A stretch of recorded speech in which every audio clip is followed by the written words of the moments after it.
世界准备好为难我，有什么办法？躲起来倒不如勇敢的去拥抱变化。10000次的跌落会找到起跳的方法，10000次的燃烧会绽放最绚烂烟花。如果我要着陆，就必须先有腾空的胆量。冬眠过要怎样？热爱会借我光，借给我向世界喊话的音量。别犹豫，热男热男人，在空中飞行的姿态。别害怕，张盘张盘张，去感受诗中的愉快。逆风中难免有阻力，是命运给的偏爱。在尽头会有奇迹，300米 forever。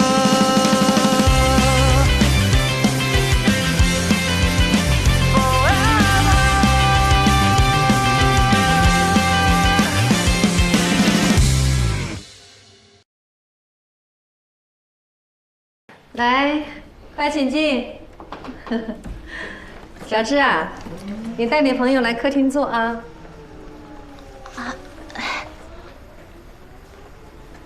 芝芝，你家好大。随便坐。来，随便坐吧。坐这，坐这。美芝啊，以后有时间约你朋友去球场那边玩呗，还可以在花园里面搞一个茶会。哎，我看周阿姨的女儿就经常约朋友在一起喝下午茶呀。周阿姨女儿这么闲，都没工作吗？有啊，人家给周阿姨找了一个门当户对的上门女婿，都快生第3胎了。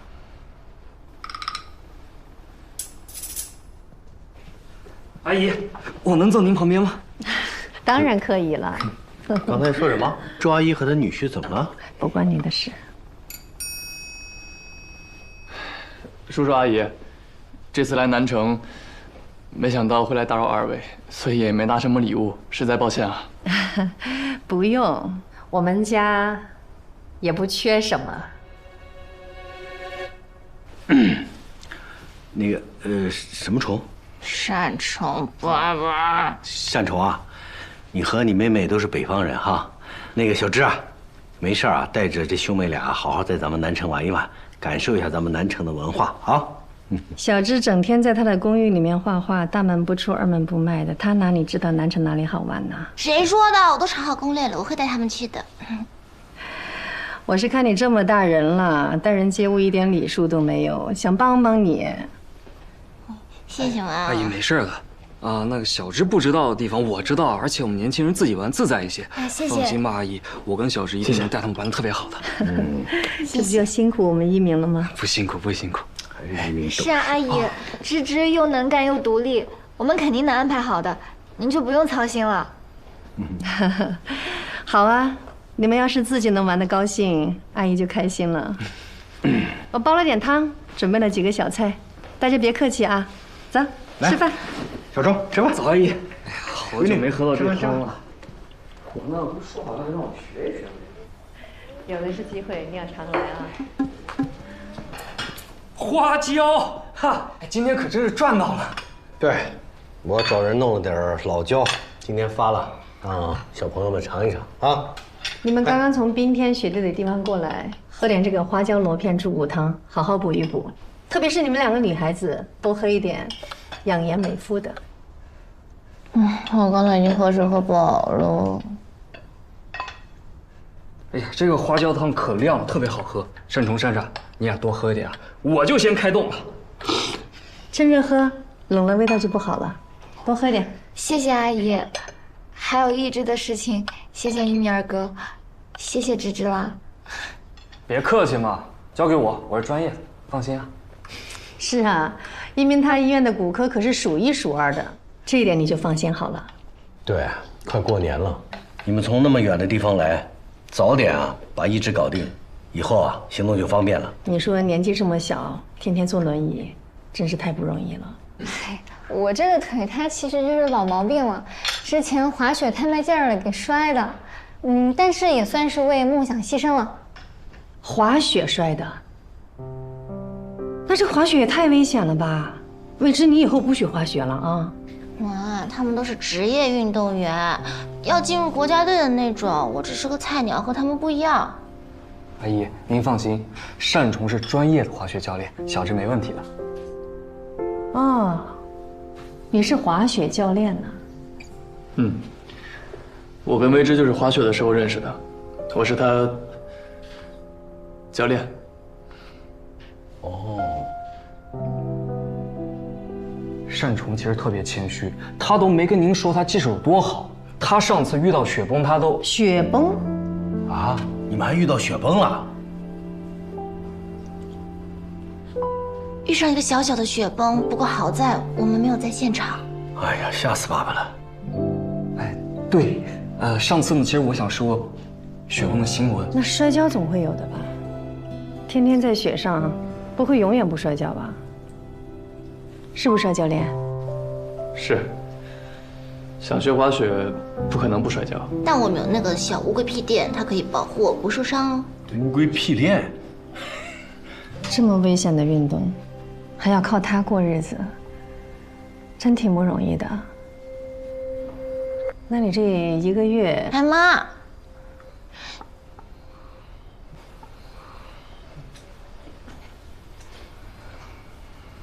主要看学生多少吧。单崇不一样，单崇特别优秀，也特别厉害啊，他桃李满天下。像我这种啊没有天赋的，去报他的课啊，他都不会教我的。还挑学生啊？那这个收入……哎，我们家小芝这体育也不怎么样啊，她有什么天赋吗？被你挑上了？他不算瘦，重心也比较稳。重心比较稳。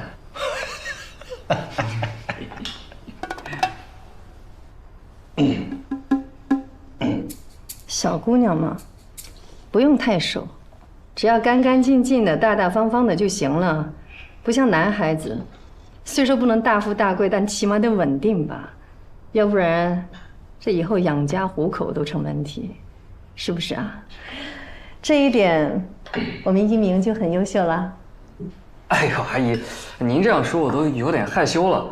其实单崇也很优秀，您知道吗？他有可能还能再回国家队，为国争光啊！哦，再回国家队啊，这么厉害？就这么厉害，他以前就是国家队的。那他为什么又离开国家队了呢？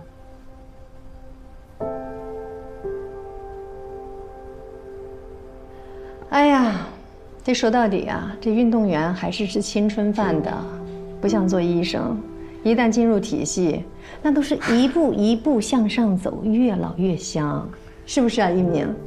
其实也没有，现在时代不一样了，医生也有转行的，而且随着这个科技的发展，现在人工智能也越来越完善了。他甚至……那一鸣，我问你啊，如果让你重新选择一次，你会去当滑雪教练吗？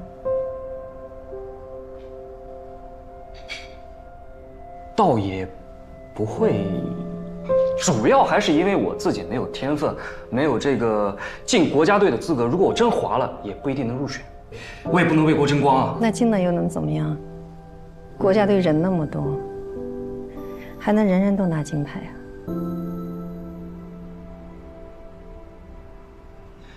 单崇可以，我相信，只要单崇重回国家队，一定可以拿金牌的。我也相信他，我看过单崇滑雪，他也一定能拿金牌的。小伙子，有骨气。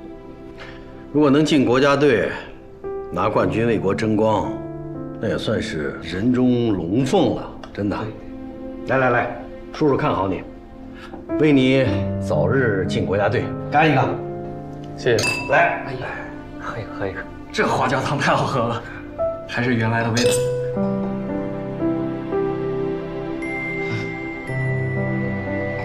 小芝，你不是最爱喝这个吗？多喝点。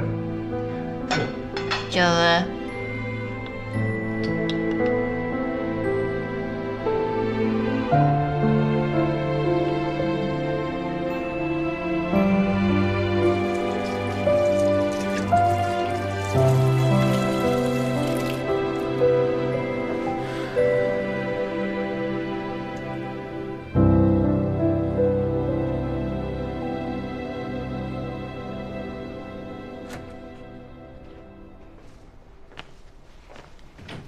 我们聊聊。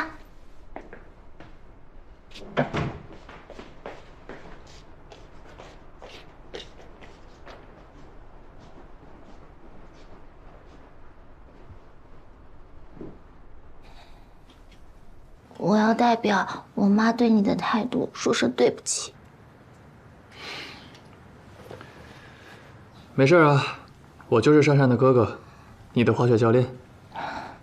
哎呀，我也对不起。我承认，我的确没有做好正式把你介绍给他们的准备。怕我承受不住啊？当然不是。实话告诉你吧，我和我爸妈也不常在一起。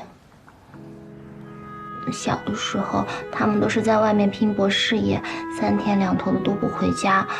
我等于算得上是我家阿姨把我带大的。高3那年的时候，他们突然回来了，但是我呢也没有像电视剧里演的那种叛逆小孩一样，非要跟他们对着干，反而想跟他们建立起一种久违的亲情。为了讨好他们，以至于后面我想报考的美院都放弃了。但你现在不是已经在……没错，那是因为后面我进入大学之后，每天面对着我非常讨厌的东西，有一天我忽然幡然醒悟了，我觉得我的人生就是要为了我自己而活。我的选择，我的决定呢，也要听我自己的，哪怕他们不同意，他们反对我，我也会努力的证明给他们看的。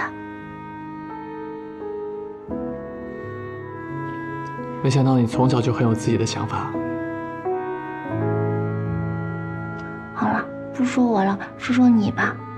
刚才在饭桌上，我跟你说的那些什么金牌呀、得不得奖牌的，那都是为了堵住我妈的嘴，你可千万不要有压力啊。我妈这个人呢，她就是嘴硬心软，她说的话你不要往心里去。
在吗？在吗，我亲爱的哥？干嘛？突然这么恶心？我倒是要看你神游到什么时候才能理我。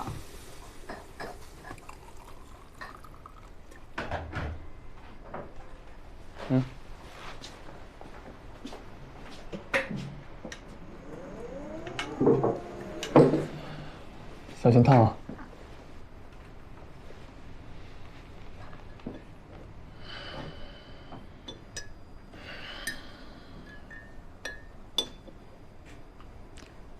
哥，这个事儿都怪我。说什么呢？我公公正正的跟你说句实在话，他们家跟我们家差距确实挺大的。要是没有我，他爸爸妈妈对你的第一印象应该会挺好的。毕竟你长这么帅，那说还是可以当饭吃的嘛。跟你没关系，别瞎想了。那芝芝她是怎么跟你说的吗？他跟我说，让我不要担心，说不会因为父母的意见就改变我们的关系。真的？这太帅了吧！哎，不愧是我的女神。哥，我觉得你现在开始你就放宽心，你就听芝芝跟你说的嘛。像芝芝这么好的女朋友，你这打着灯笼你也找不着啊。就是因为她太好了，所以我才不能心安理得呀。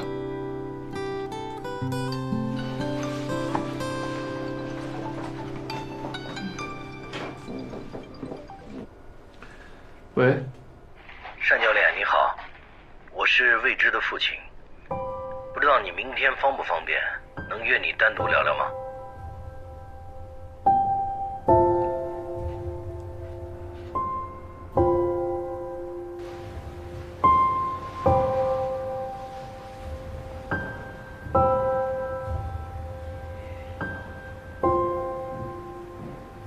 お待たせしました。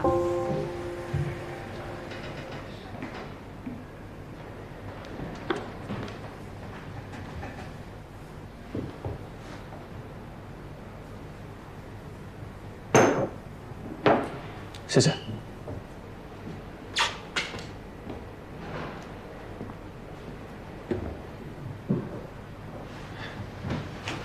叔叔，单教练，您叫我小单就行。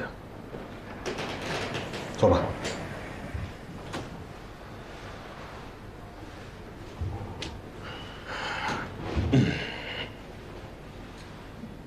小单啊，今天本来小芝的妈妈呀，也想跟我一起来的，但我想我们两个大男人之间说话比较简单，我就开门见山了，你别介意啊。哎，您说。你跟我说实话啊，你跟我们家小芝是不是男女朋友关系？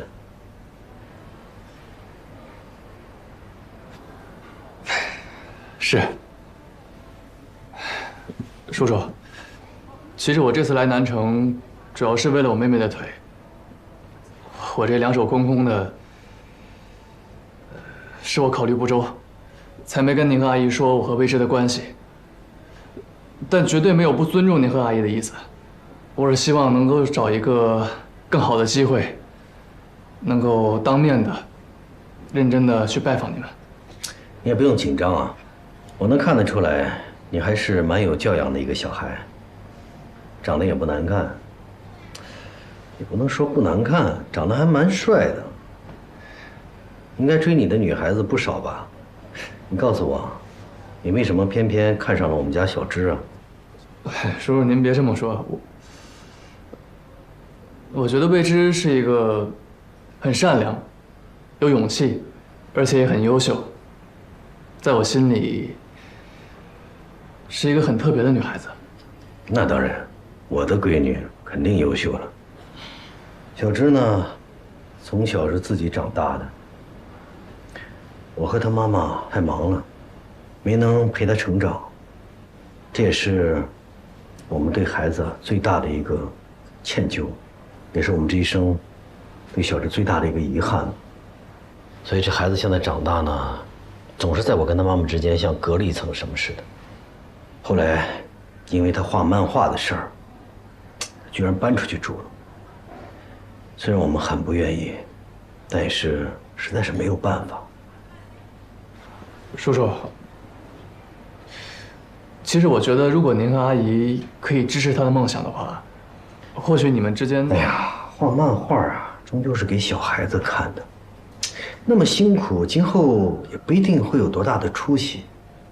漫画是未知的梦想，他也一直在为这个梦想努力着，并且他也很有能力，现在在漫画圈里也算是小有成绩了。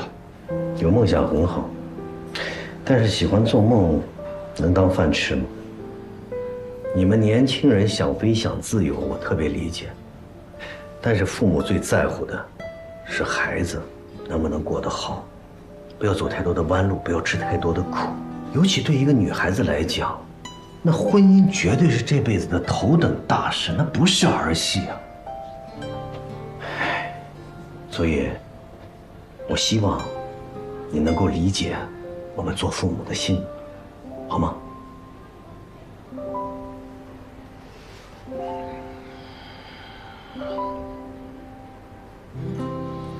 一直是在西城是吗？来，喝一杯。哎，谢谢叔叔。不客气。这个主要是看雪场的情况。冬天呢，主要是在北山、西城；夏天就是在南城这种有室内滑雪场的地方。够奔波的呀。我问你个问题啊，这滑雪教练是一个吃青春饭的职业啊，能干到40岁吗？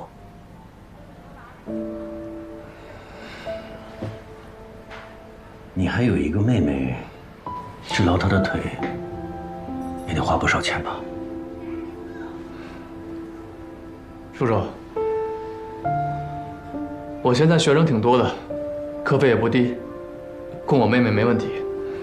自己赚钱还要照顾妹妹，辛苦你了。不辛苦的，叔叔。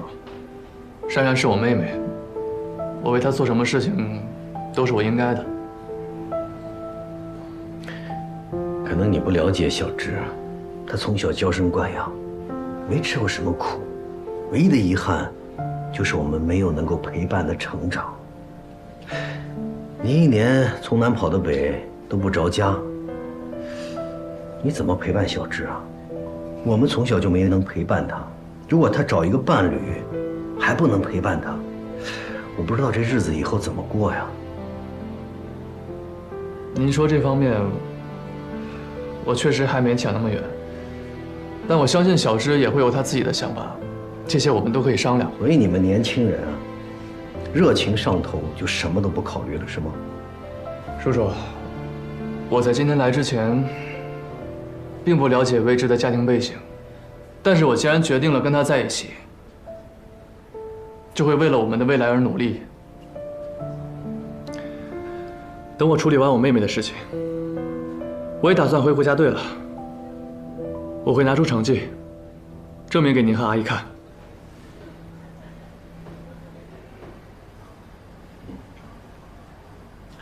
我了解过你，知道你为国争光，成绩优异，但那都是过去了。你还想回去？你还能出成绩吗？嗯？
你怎么知道我要给你打电话？你在哪儿啊？我刚忙完，想请你吃点好吃的。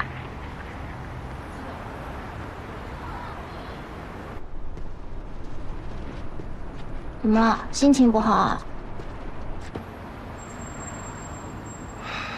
没。你把位置发给我吧，我过去找你。好，待会儿见。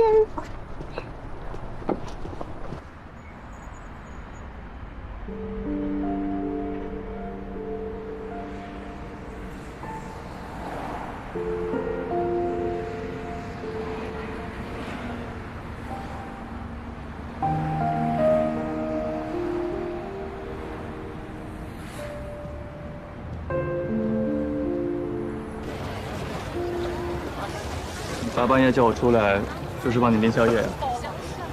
不是拎宵夜，我是在请你吃宵夜。吃完东西再说话。之前在花岭的时候，你带我去了这么多好玩的地方，我这是礼尚往来。这条呢是我最喜欢的海边小吃街，小乌龟，小乌龟。哇塞，好久没有看到真的小乌龟了。你看，太可爱啦！但是我觉得没有我的小乌龟可爱。放回原位啦，每一只都长得一样啊。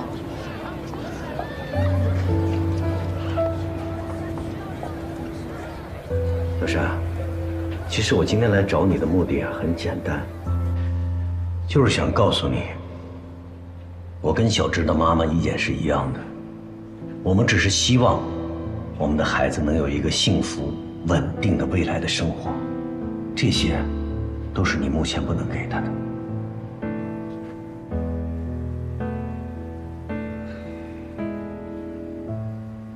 叔叔，你刚才说的这些我都明白，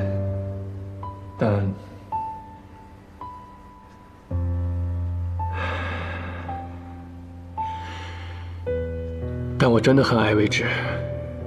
您和阿姨能给我一个机会吗？小山，可能对你来讲，我们是自私了一点。不过叔叔对你印象还是不错的，有担当，也有责任感。但是仅凭这一点，我和小芝的妈妈还不能把我们的宝贝女儿托付给你。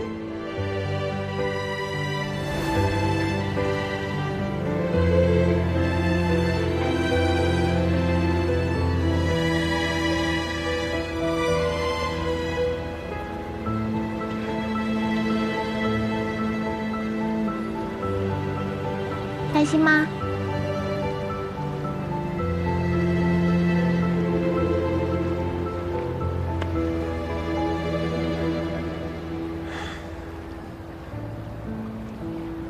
谢谢你。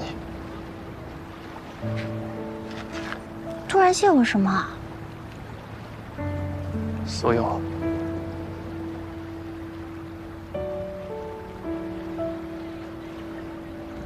你是不是因为担心珊珊的事，还是着急想回国家队？不要压力这么大了，你这样我会心疼的。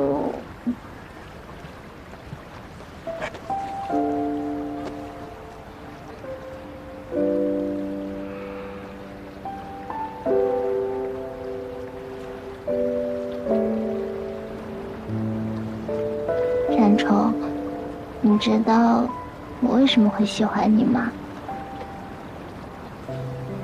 一开始的时候，我只是贪图眼镜布大神的美色，做做白日梦而已。后来，你就出现了。你那么毒舌，我每天都快被你气死了。但是，当我知道你就是眼镜布大神的时候，我心里竟然还有点小窃喜。后来呢，我就渐渐地发现了你的很多优点。你做事情认真，专业也很好，很有上进心，对朋友啊，对家人都特别的有责任感。关键是，对我也很好。哎呀，好了好了，不说那么多了，我对你肯定就是一见钟情喽。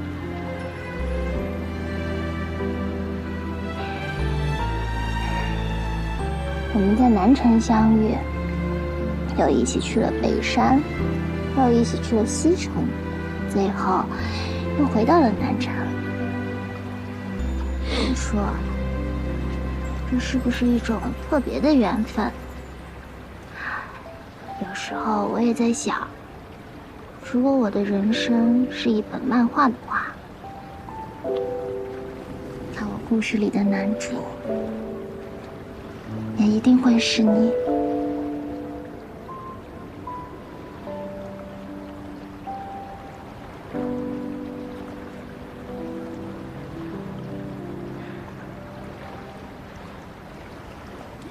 妈，是不是被我感动的说不出话了？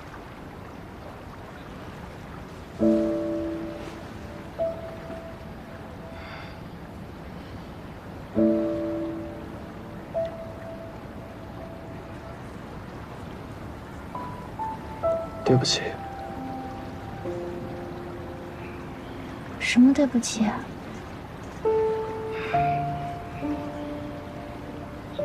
你能给我一点时间吗？你要去做什么？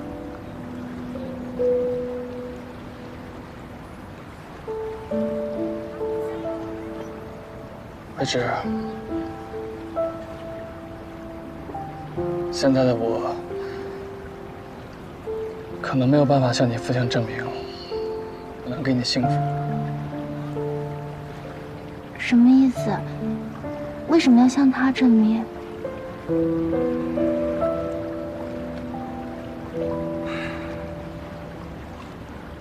我确实什么都给不了你。我没想要什么，但我不能不想，我不能就这么心安理得地享受你的爱情，我不能让你一个人独自承受你父母的担忧和质疑，不管不顾我们的未来和我们可能会遇到的风险。风险？能有什么风险？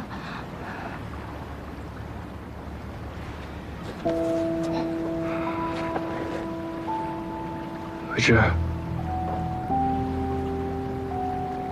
我希望我能跟你一辈子都在一起。我希望我们能昂首挺胸的牵着手走下去，不畏惧任何人的质疑。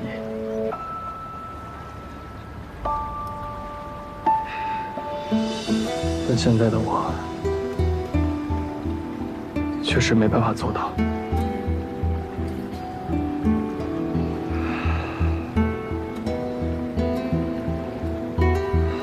或许在你眼里，我在雪场上无所不能，但生活不是雪场，南城从不下雪。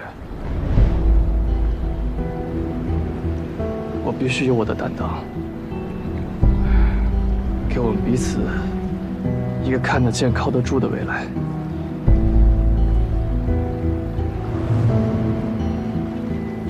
所以，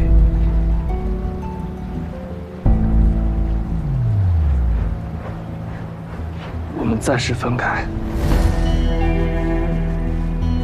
好吗？不好。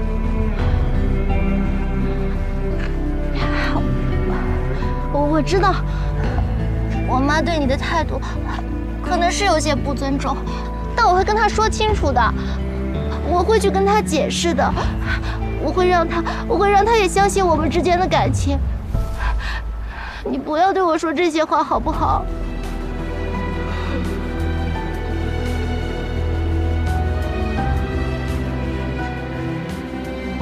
我会用我最大的努力和最短的时间，证明我能给你幸福。所以，你就因为这些事情，就能这么轻易的和我说分开？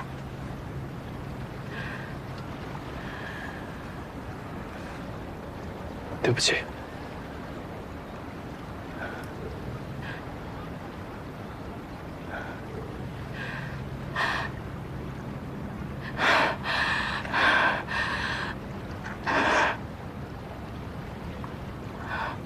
好，我尊重你。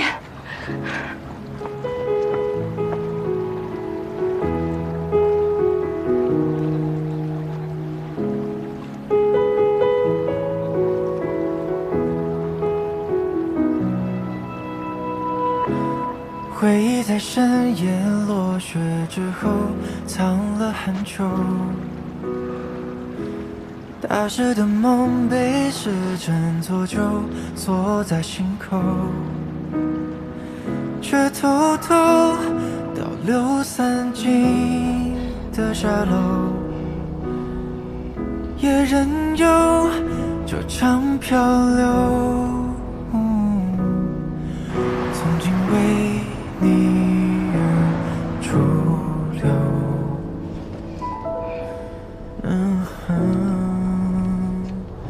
就让雪之淋湿我，猜不得暖你身侧，交换皱褶，为你缝合此刻。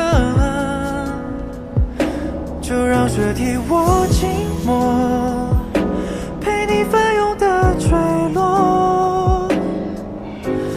师傅，麻烦掉头一下。我们已经上高架了，掉头需要40多分钟。小姐，需要掉头吗？不用。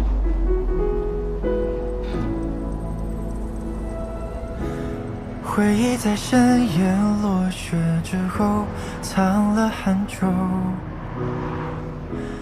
冬眠的梦它璀璨如秋，暖在胸口。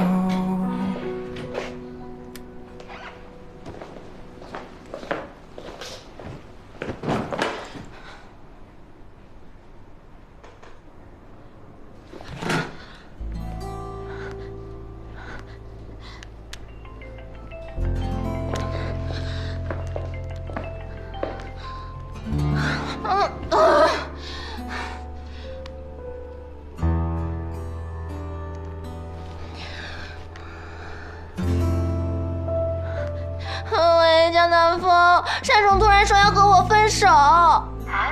是不是见过你爸妈了？你怎么知道？唉，该来的总是会来。什么意思啊？我家有那么恐怖吗？你自己爸妈，你自己能不知道吗？可我跟他解释了呀，而且他怎么能什么都不和我交流，就直接跟我提分手呢？男人啊，都是傻子，更何况像单崇这种骨子里那么骄傲的人，又是家里的顶梁柱。这种人呢，多半都是那种心里头有再多苦，嘴上都不会说的。你这么懂，你怎么不早跟我说？那我现在该怎么办啊？你交过那么多男朋友，你给我支支招呀！我跟你谈的又不是一种男朋友。不过呢，这也反而说明他真的很在意你，很珍惜你，所以才会这么介意啊。什么意思？总之，你们俩的家庭差别是客观存在的，单崇他没有经济保障也是客观存在的。或者你俩一起努力看看喽。那我要等多久？我现在我打给他电话他都不接。我的宝贝啊，谈恋爱这种事情是要讲究机缘的，早一点晚一点都不合适。不是，我还是理解不了呀。之前我们不是都好好的吗？怎么现在突然就不合适了？那要不我去找单崇聊聊？啊，别，这毕竟还是我们俩之间的事，我还是自己解决吧。我先冷静一下。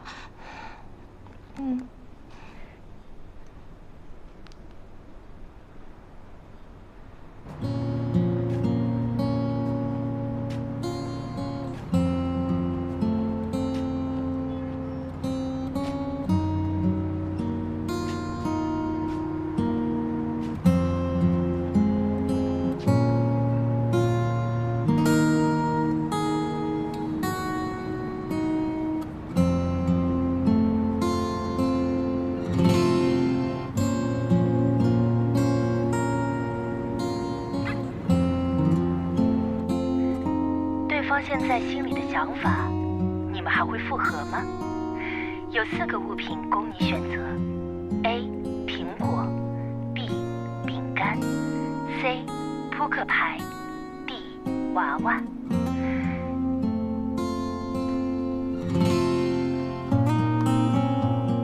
对方现在很矛盾，他觉得你们不是一个世界的人，觉得你们的家庭环境或者性格都很不合适，但是对方心里对你还有感情，也不知道该不该继续往下走。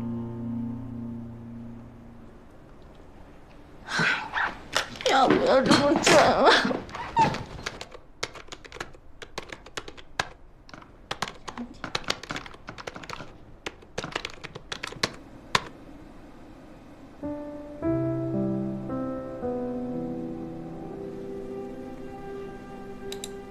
门当户对，这是前人留下的生活经验和智慧。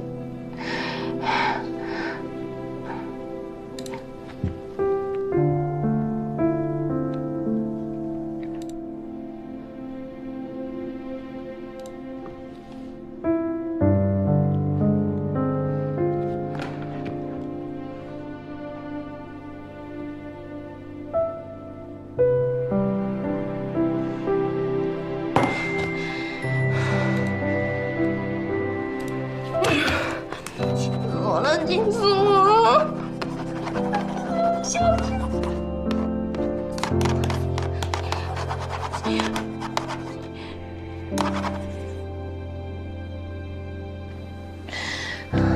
好啊，分就分呢，有什么了不起的？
现在一起来学习单板滑雪前刃推坡技巧。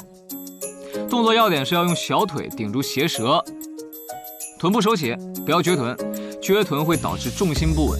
同时将髋关节前送，头跟视线看向前方，整个身体有向上拔高的趋势，再找那种踩油门和松油门的感觉，这就是前刃推坡。已经掌握前刃推坡后，就可以进一步学习前刃落叶飘的滑雪技巧。这里还是那个小技巧，我们的视线看向哪边，雪板就会往哪边滑行。举个例子说明啊，当主滑行脚为左脚，这时伸出左手，视线向左，自然而然就会向左侧滑行；视线向上看，则自然停止。可以再尝试一下向右的前刃落叶飘，手伸向右侧，视线跟过去，滑行，视线向上，停止。反复练习这些动作，很快就能掌握前刃推坡和前刃落叶飘。那么作为单板滑雪新手向前摔倒时应如何处理？如果你是面向山下摔倒的时候，首先要把双手放到胸前，后顺势舒展前扑，千万不要用我们的手腕去撑雪面，这样我们的手腕会受伤。